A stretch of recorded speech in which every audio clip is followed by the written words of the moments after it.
সব খবরই খবর নয়। এই চ্যানেলে আজকে আরেকটি নতুন বিষয় নিয়ে আপনাদের সামনে উপস্থিত হয়েছি। ভিডিওটি ভালো লাগলে সাবস্ক্রাইব ও লাইক করবেন, আর ভুল হলে কমেন্টসে অবশ্যই জানাবেন। আজ বলবো, রাজনীতিবিদ মানেই অসৎ নয়। প্রচার মাধ্যম তাদের অন্ধকার দিকটাই তুলে ধরে।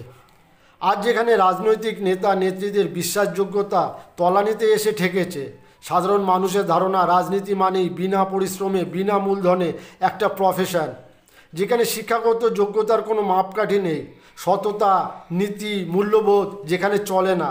সামান্য পঞ্চায়েত পুরসভার দায় দায়িত্ব পাওয়া নেতা নেত্রীদের রাজকীয় চালচলন, তাদের সীমাহীন ধন সম্পদ ঐশ্বর্য, এগুলি কেমন করে হচ্ছে তার জন্য কোনো অনুশোচনা, কোনো বিবেকের তাড়না নেই।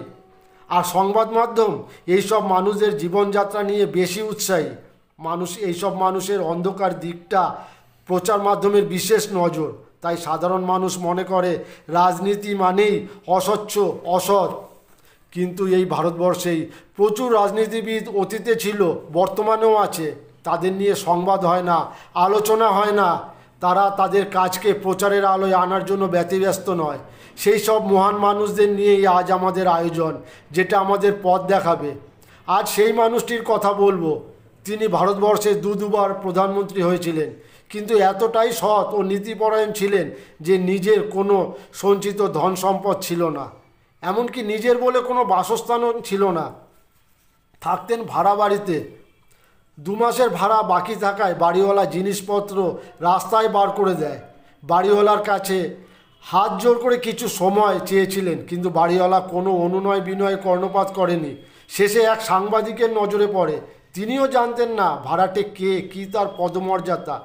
সংবাদটি যখন সম্পাদকের কাছে আসলো, সম্পাদক দেখে তার 2 চোখে জলে ভরে গেল। সাংবাদিককে বলল, তুমি কি জানো একে? ইনি কে? ভারত সরকার তাকে দিল্লিতে বাসস্থান দিতে চেয়েছিল, তিনি তা প্রত্যাখ্যান করেন। গান্ধীজির সাথে অসহযোগ আন্দোলন, সত্যাগ্রহ আন্দোলন করেছিলেন। স্বাধীনতা সংগ্রামীদের যে 500 টাকা ভাতা, সেটাও নিতে অস্বীকার করেন। তিনি বলতেন, কোনো শ্রম ছাড়া জনগণের ট্যাক্সের টাকা ভোগ করা অন্যায়। তিনি হলেন গুলজারিলাল নন্দা। এই সকল মহান রাজনীতিবিদ আমাদের প্রেরণা হয়ে উঠুক। আমাদের জানা উচিত সকল রাজনীতিবিদ অসৎ নয়। তাদের জন্য আমাদের সশ্রদ্ধ প্রণাম রইল।